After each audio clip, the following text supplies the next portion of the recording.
G'day guys, welcome to the mailbag previewing the Manfred Stakes meeting at Caulfield. We've got the A teams back. Jonathan, the man, the myth, the wish, Walsh, how are you?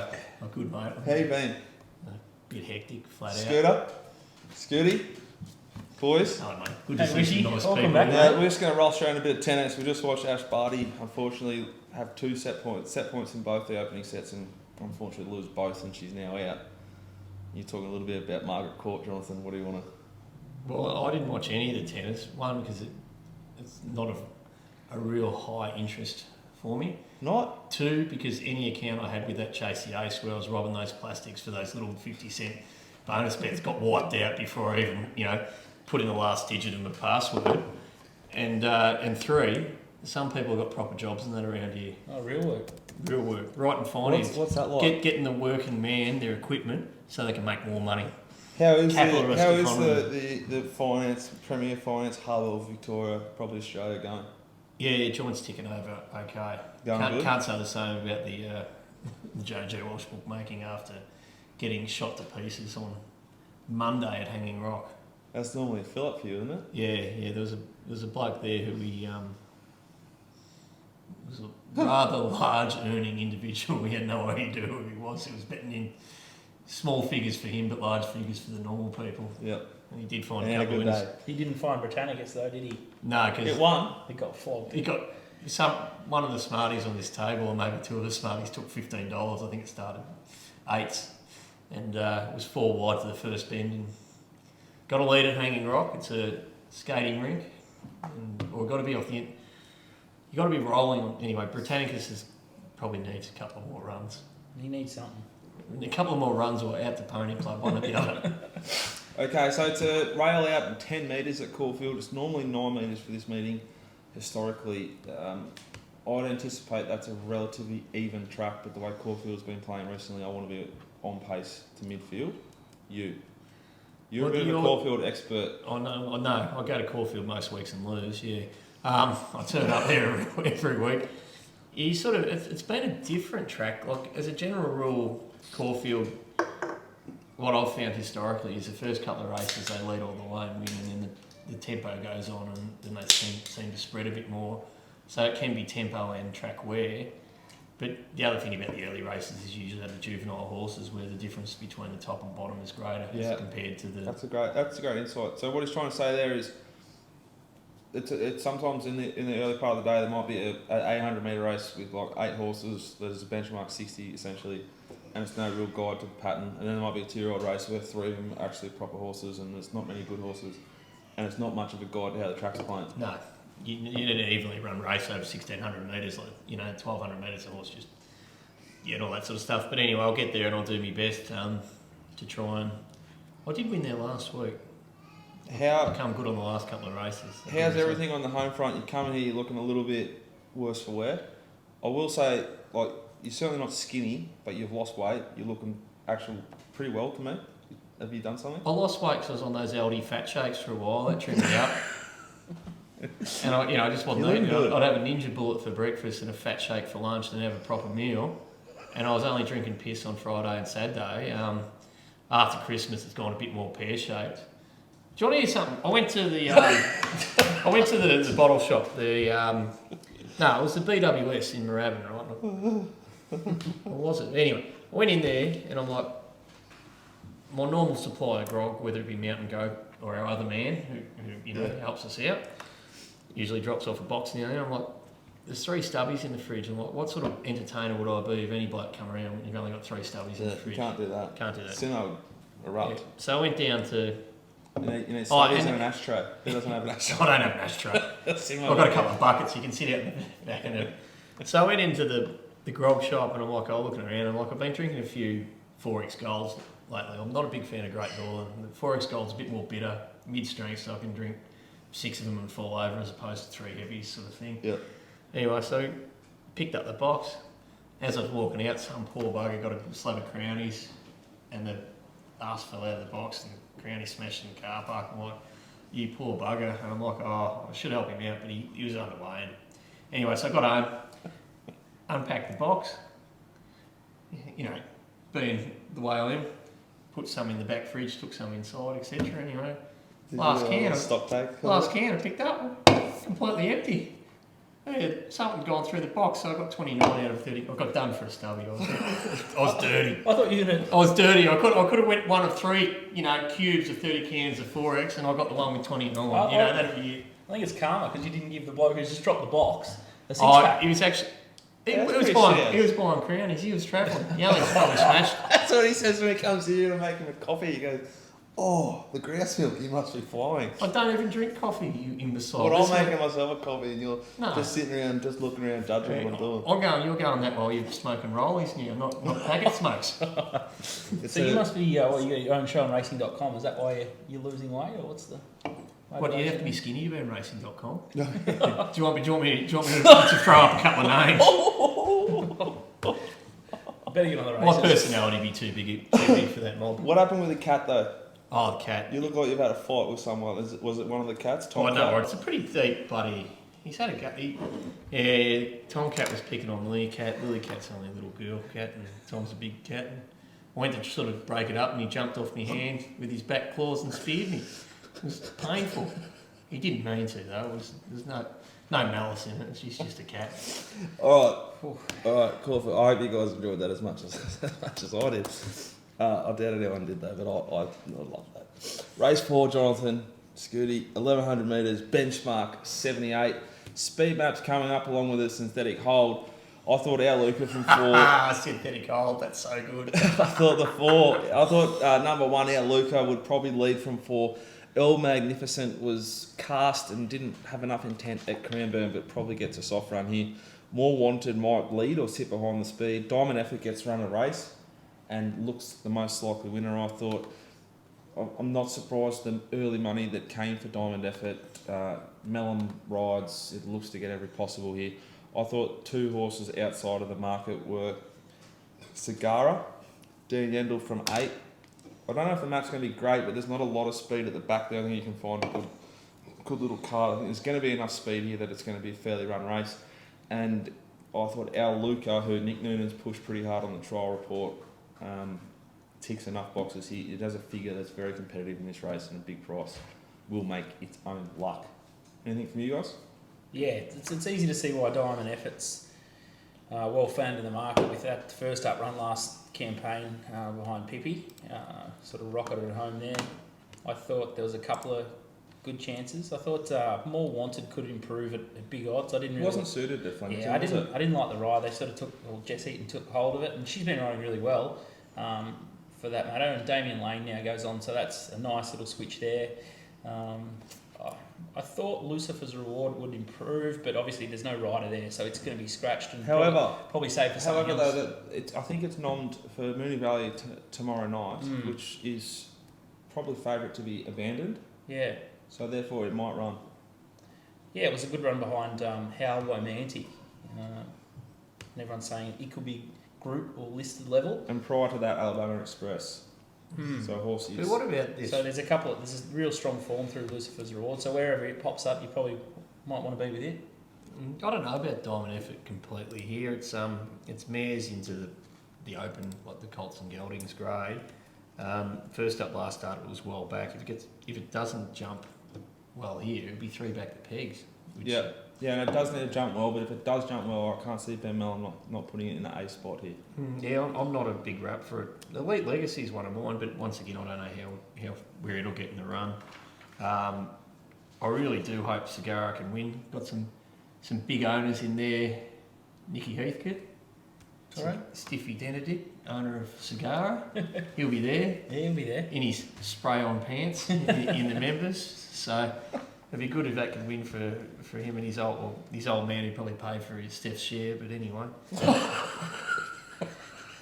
That's a torch. Oh yeah, if I can't torch him, who can I torch? You're right, he's a good fella. Yeah. Our Luca's in. I wouldn't. Yeah, I'm not overly wrapped in Diamond Effort. So you'll be putting it in for a little bit probably. Well, you have depending to, on the amount of your mail. But you have to put it in.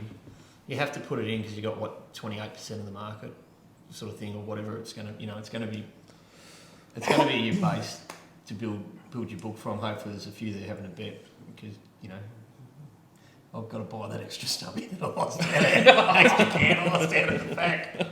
Righto, race 5,000 metre, 2-year-old. We've got 4 first starters, 2 for the Hayes Yard. Speed map, I've had my best guess. It will be adjusted probably with a little bit more information as we get closer to the race. Interesting race, and it's not much of a form line as a rule going forward historically.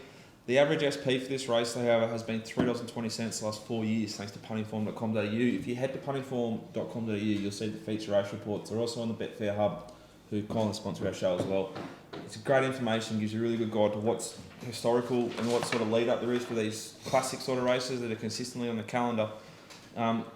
The all average benchmark for the last 4 years is 7.85, which is solid. The average speed to the 6 is 1.6, which is actually quite slow. Loving Gabby won the race last year, who was a legitimate Group 1 horse.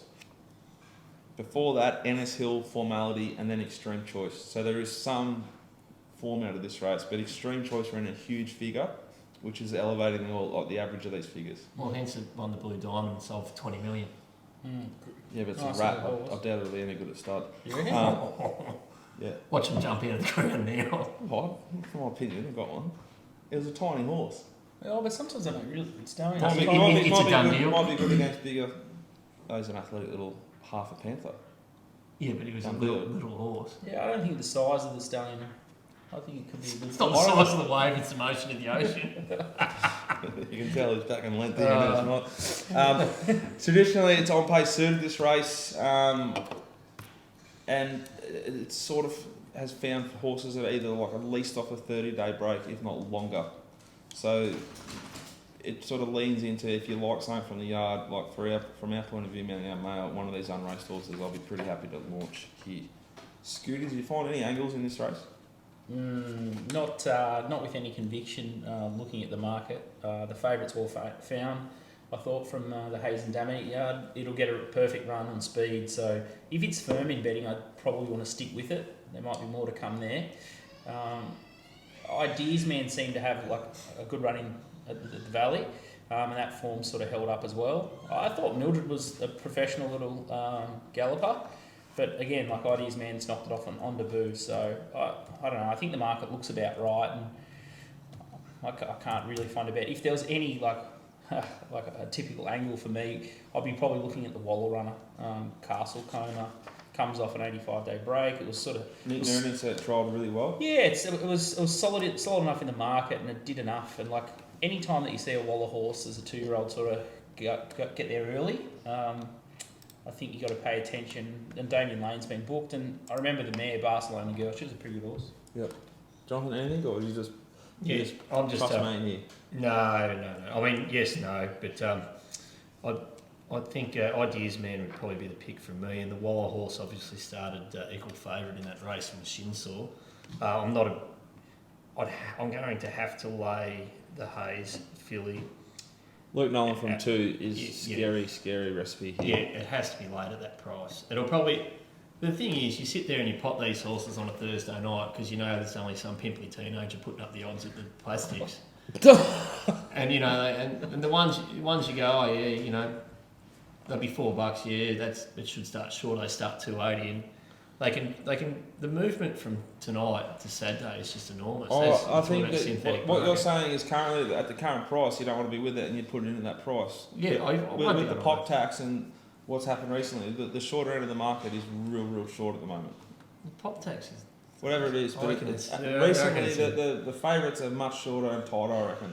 Yeah, the pop tax is something for people backing multiple horses in a race off a computer-based system that they jump up and down, or it's the complete non-betters on Twitter who are brain dead, like who sit in their closet, you know, and their mum gives them tea every night, and they just want to pick a fight, and you never see them, you know, they don't drink, they're just no good.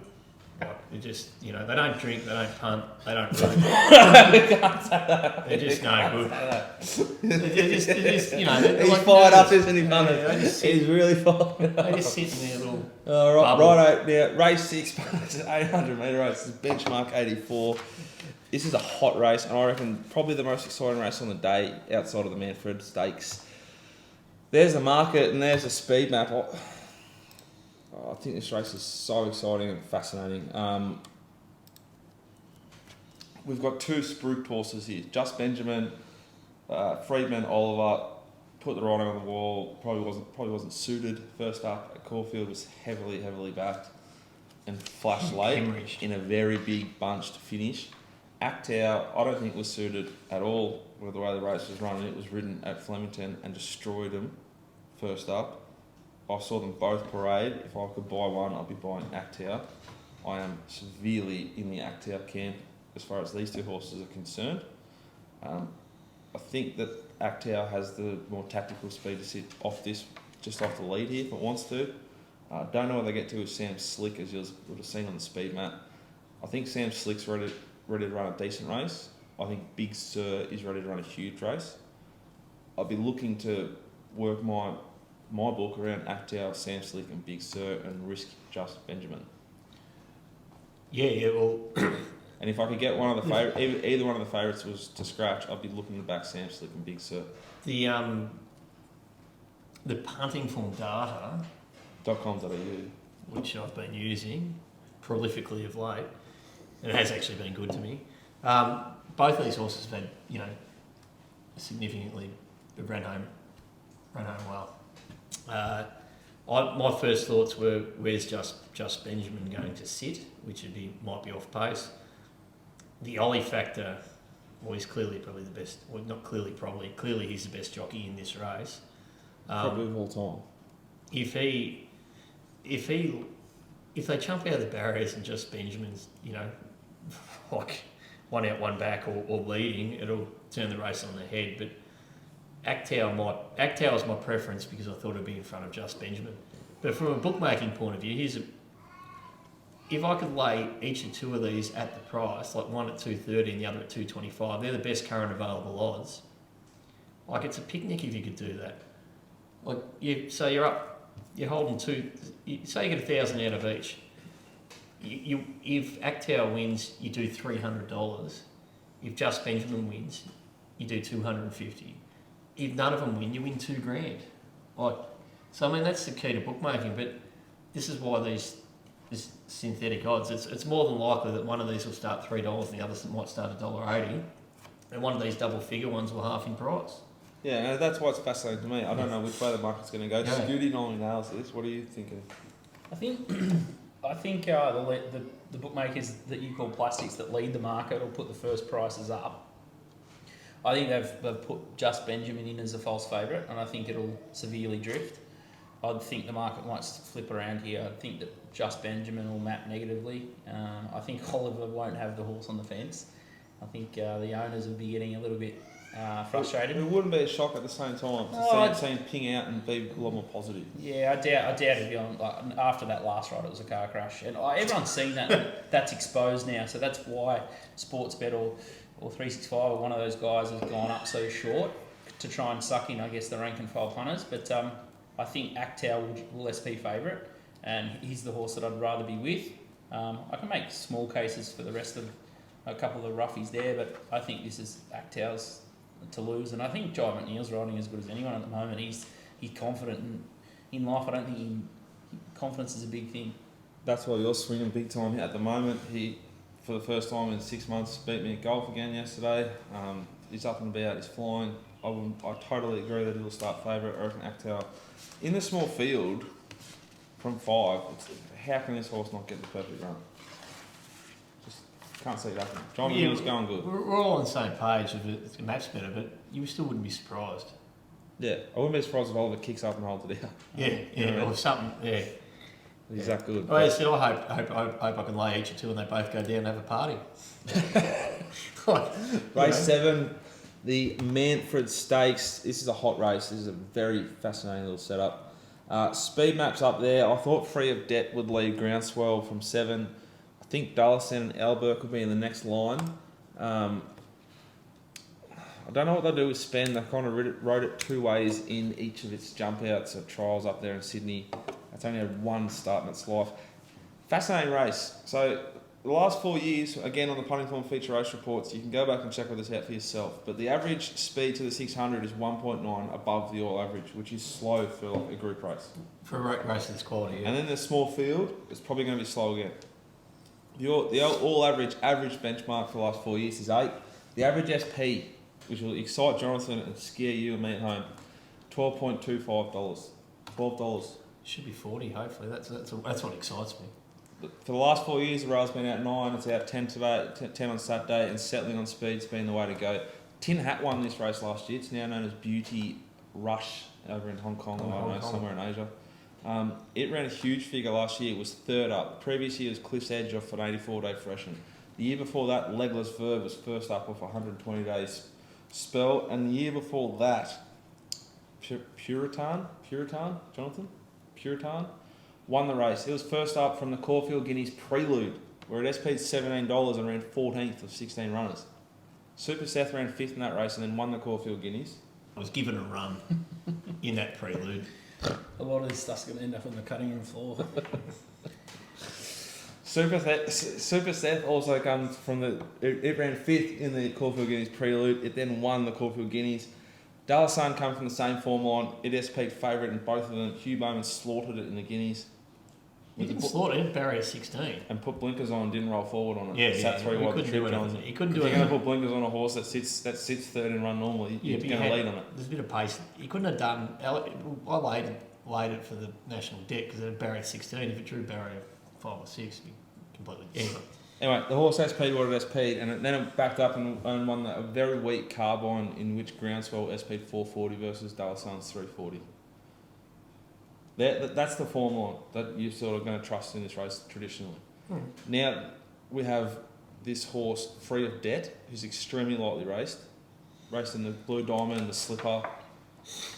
The form's pretty strong. The Slipper run was on a heavy 8, so you can kind of pen it off that. We're going to be on a good 3 to firm 2 on Saturday by now, if it's 41 degrees. Well, the Slipper, but is the Blue Diamond thing form that strong? Because the Lion come out and we laid it. You can't necessarily bag it. And the thing that this horse has in its corner, I think, is all that form is Group 1 2-year-old form over 1,200 metres. Whereas all the other forms, 400 and mile form. What horse are you talking about? You guys have been talking about Free of Debt. Yeah, I'm not with that. No, Alberg's a race fit horse. Good form lines. Ruby Saki form. No, it's fair form lines. It's 0 to 70, 0 to 70, 0 to 78. It's a massive class difference. There's a horse here that... It ran second at Yes. Alberg. Yeah, but that's not the benchmark. What sort of form's that? That's not the race fit form we're talking about. You're talking about it's race fit and it's been beaten. Like it did win. It's won by a nose in a straight race, and then it's been beat. Ruby, I think that there's a definite class gap here, and I think that the class runners for mine are Super Seth and Dalasan. Super Seth's going to sit back in the field. Dalasan has a massive tick here. It's got Craig Williams on top of it. Previously it's spelt well. Hugh Bowman's a good jockey, but riding awful. He rode it awful in the Caulfield Guineas. Before that, was ridden by Raquel Clark. Raquel He's got Clark, huge upside. If you've seen this horse jump out, which no one has, well, that's what it'd be $1.90 here. If it has, but she was swinging on for Raquel Clark when it got beat. Like she was holding on for dear life. Yeah, but she didn't ride it any worse than Hugh Bowman rode it. What I'm saying is Craig Williams is a massive plus on the horse, and that's the one I am with because I think it maps the best and has the more upside over 1,200 metres. But Super Seth can run exceptional sectionals, but it might be well back against the fence from barrier 1. Spend a little bit like Free of Debt, Scooty. Lightly raced, sort of decent 2-year-old. But this is a grand final camp. 2 good trials. Nick Ernest said.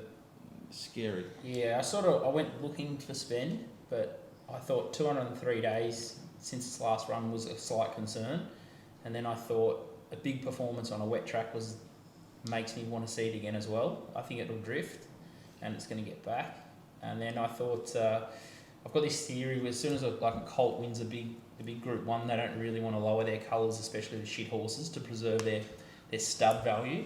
So Super Seth loves Caulfield, and if he's targeting a race like the All-Star Mile or a mile race, he'll be ready to win over 1,200 metres easily. Yeah. So it's sort of like a 2,000 metre horse coming up to 1,400 first up. So I think, if this horse is a superstar, which it could be, I think, if superstars can still win over 1,400, if they're going for the sort of the Cox Plate. I remember Sophie Think and some of those good horses. I'm not saying he's that, but Cliff Edge won this race 2 years ago. Yeah. That's a mile to 2,000 metre horse. He's first good. up. Yeah, he's good enough to win On that. pace. I can see that Dalasand's a danger. Yeah, but he's on pace, right? A rolling sort of. I think at the current prices, like Jonathan has suggested before we started the show, Spen's got to go in. Spen's a pop. It was very, very lucky to beat True Detective. I know I've bagged Hugh a bit here, but this is just a coincidence. He sat on True Detective like it was a Winx, and Tommy Berry was in to spend before the turn, and just got there with momentum.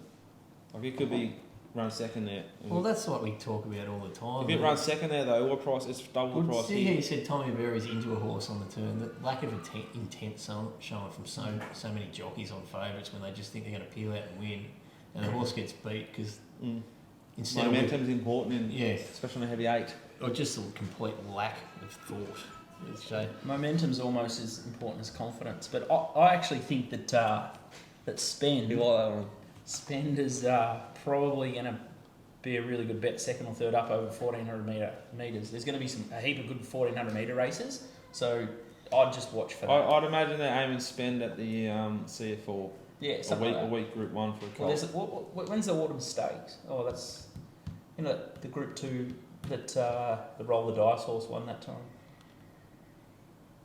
You might have won the Sandown Guineas. I'm working on my future stuff. I'm not very good at half racing. What do you think? Half time, just open the form Wednesday night and go, that's what's on this week. Righto, punch it out.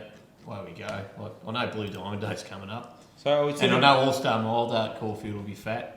Are we tipping a horse here? Plenty of people there. Are we tipping a horse here in race 7? I'd go with Dalasani if anything. I'd back Super Seth at the price early. I think it's okay. The only responsible way to get it on this race is to have like a 1x3 at Alberg. Or even Grantswell. Grantswell could lead. The market's very tight. I'd be tipping Dalasand to beat Super Seth. Race 8 at Caulfield is the WJ Adams Stakes, the Betfair WJ Adams Stakes, 1,000 metre dash. This is a hot race, a big field. Good luck. I thought this was impossible.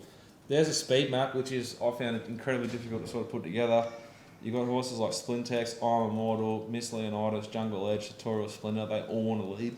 Tony Coney's got speed, Fine Dane's got speed, Sistar's got speed. Fast race here. Further back, got horses like Hummer, and fascinating little setup. This Super Hard, who goes from our man, I love this guy, John Sadler. Goes down to the Sand Hills at Warrnambool. What do you do with this? Super Hard, now trained by Lindsay Smith. He's only had it 3 weeks. This thing, well, how long does it normally take? I'm not sure. I'm not going to pass. More times than not, he improves a horse. He's a good trainer, Lindsay Smith. There was a horse I liked, Splintex from Sydney. Robbie Dollins, is he down for this ride? I'll tell you what, he's down for the ride, and I just like sprinters, and especially over 1,000. There's a horse called Supergirl, and anything that sort of comes down and from Sydney and is in those 1,000 metre races, I love that. Mark Newnham's a very good trainer, and Robbie Dolan is a very good rider, and he's a very good singer actually as well. He? Yeah, he sung Desperado by the Eagles, and it's one of the best renditions I've ever heard. Well, he's drawn 3 here. He's going to get every possible by the sounds. I think so. I'd be with it in a real and it's SP very short, all 3 runs. Its win last start was solid enough. So I think this is an interesting race. Interesting race with a lot of speed. There's one horse no one's mentioned. If we don't really know how the track's going to play, and if they're going to run on, it's usually later in the day. Prezado might be overs. Yeah, I was going to mention it too. It's got a bit of nature strip form back in the. You're going to dig back. You're going to dig back into its form to suit your argument here, but I can't do that with the Alberg. No, I'm just checking. Yeah. Bonzaway and Prezado, I thought, along with Hummer, and potentially the supercharged Super Hard, could really. Can I say that? No, it just sort of sounds dirty when you speak like that to me. Peter's going to have a real hard time with this. I thought Prezado, Bonzaway, even a horse like Hummer, and maybe Super Hard, one of those 4 will surely be savaging line off a really good tempo here. They'll pull up slightly. Yeah, no one's spoken about I'm Immortal. We got any it could be anything as well. Could be. What about the fact that Ben Mellon's not riding it? Yendel on. As soon as I saw Yendel, I was just like, I don't want to be on. Mellow off. He's off. Means it's gone to me. No, Yeah. you can't He'd get be down. if you wanted to ride it, he'd be riding it. Yeah, can you get down to 54 kilos this time of year, coming off Christmas and that? I don't know. That I think it might be more a weight thing than anything else. Like Good it, point. I just don't assumed, think he usually gets down. I just assumed every time I've seen this horse, he's been riding it. He didn't want to It's be on always here. the grouse Japanese at Crown. Yeah, the Coco's there, the grouse. No, not Coco upstairs, the one downstairs. What's it called? I went there the one other day. with It the was good only tacos, just I like the the Robert De Niro one. The one we got a $69. Nobu. No, I want a $69 bento box. Get a better one in Malvern East for 18 near work. Might get some samurais at me joint chopping me up with swords of pot and Nobu. Bit of casual. Good luck, Pete. Okay, so in race 8, boys, anything we'd like to suggest a bet on, or just sort of wait and learn? Wary market move the 14 for me, Splintex. If the market supports It it. already has. No, if it stays hard in the market, it's easy to shorten at 130% or 120%. I'll be up Splintex. It's a Sydney horse, young Sydney horse going the Melbourne way. Don't you love They're it? the ones I Every love to bookie in pod. Victoria goes, oh, there's Sydney horse for the first time down in Melbourne. And I tell you what, they go like absolute rockets. What Do you was know that? do you know when the best time to lame is? At Flemington down the straight. Yeah, That's Sylvia. a double How weight. did Sylvia's mother go? Now, I declared it on the show. It was a fill up. Oh, right. Yeah, I love it. Exospheres one. We laid at the place on the fair. Come up the inside. That got us out of trouble for the week. That You and Bees are like, you love that theory. I didn't even know Beezer did that. I didn't know. I taught him how to do it. You know. Sydney horse down here, blah, blah, blah. And then Dio Sullivan will tweet, no, the stats are wrong, and blah, blah, blah. It's the same old tune. Oh, if you keep on listening to Twitter, you're going to be really well off. Well, Dan knows his stuff. Yeah, Dan does, but the amount of shit I see on Twitter, I just think, how many of these blokes that just haven't got a life? Haven't got a dollar to their name. They'd be eating bloody 2-minute noodles would be a luxury to some of these blokes. The amount of shit they put on Twitter. That's good content. Race 9 at Caulfield's over 400 metres at benchmark 84. I think it's another hot little race, fascinating little setup. Power Dream will lead, I think. Bag Radar looked gone down the straight, but it sort of found late. What does he do from 8 there? Vora was very good at the Valley, but from 1, I think he'd be back and buried. Great Duchess wasn't suited, could be here.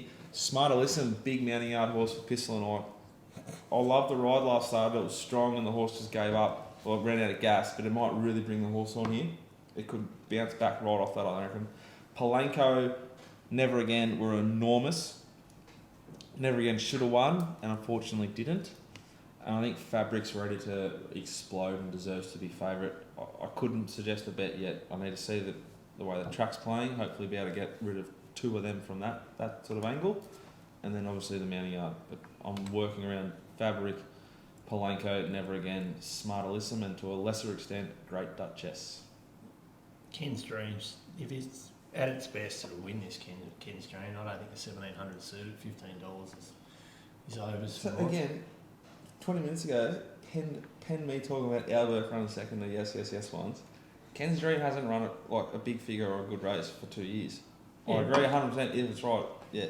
Yeah. But so we're digging back again this Or time? what, Okay, I'll just check it yeah, out. actually, I'm thinking back. I just like potting you. What about the what's when you say it's the tip like they look at the race book and just say today's Christmas Day. I'm going to back Santa's Dream or whatever. Yeah, Santa Ana Alone. Yeah, whatever. Yeah, well the bogey tip in this race is viral. Oh, I thought you were going to say Bag Because of the Radar. coronavirus. Coronavirus. I thought you were going to say Bag Radar because he'll start Molson. I was just hoping none of those people in that Tiger flight get up to the Caulfield tomorrow. I can't afford to get this coronavirus. It'll be no good to me. Got too much work On to top do. of the gout and the cats and... Oh, we had to go to the physio too. Back's no good. I'm not going to comment on any of that. Fabric, I think, deserves to be favourite. And then, I really like the run of Palenko last start. I think D Dunn is a better... Big switch, eh? Big switch from Big switch. Fred. And it's just going to be in the right spot. He rides Caulfield well, and it's just the style of horse that's going to suit Dwayne, I think. So I'd be very wary about Palenko. Okay, anything else, Jonathan, in that race? Yeah, this is just Jesus a bad race for a punter, really. Like because Viral's drawing the widest of them. I mean, not Viral. Fabric's drawing out wide. It's just It's a messy race. I don't think it's a race you can bet into yet, but I think No. it'll. There's angles everywhere here. There's angles, yeah, but at least you know what the pattern of the day is doing then. But never again. Did she just burp? Yeah. It's like I'm sitting Yeah, next to I'm my with dad, you. eh? I'm with All I you. need to do is I'm have with a you. dart and then go. You know, Simmer does that. And He then- breathes like this. I've been drinking, you know, just all bubbles and that. I'll go and get a bottle of yellow on the way home. Here you go, love. Have a go at this. $6.99 from Safeway. I'll be in the good books. Right. Okay, best bet, value bet, and lay, please, Jonathan. Oh, the lays at Sydney horse. The thing of horses, they pay 1.5 million. Spend? All the other one. Yeah, spend. Yeah, spend in the race. Like, Jonathan's laying spend. Scooty, anything? I'll lay. I'll do the what is it? The greasy pig. I'll back Actow, and then I'll lay Just Benjamin, like the other bookies. And I think the value bet. I think Super Set. I think he could be a good thing. And he's a good price. Like, Yeah, he's done, If he's you done like absolutely nothing wrong. If you like it, it's a really good price. Yeah. I'll be laying Caulfield Race 5, number 3, AF. How do you say that? yeah, I was going to say yeah. my value would be Castle Coma. Caulfield Race 5, number 3, laying my value. I am keen to back Race 4, number 1, Our Luca, and number 6, Sagara. That can be my value bets. My best bet. I think Fabric will win the last. I don't have a best bet. I reckon it's I'm gonna see it just pissing in down real wide. Get the Mountain Yard Mail when you see the 4 units. There's a fair few horses on Saturday that I am ready to launch at, but I want to see in parade and want to confirm how the track's playing. But I'm very happy to suggest a bet on Al Luca and Sagara in race 4, and I'm going to be against that favourite in the 2-year-old race. I just don't like the setup. Luke Nolan from that inside draw. I'm happy to find something else to run a good race there. If Luke's watching and he hits the line, stand up in the saddle and bloke to go a kiss in the crowd when you go over the We'll line. get big aviators on.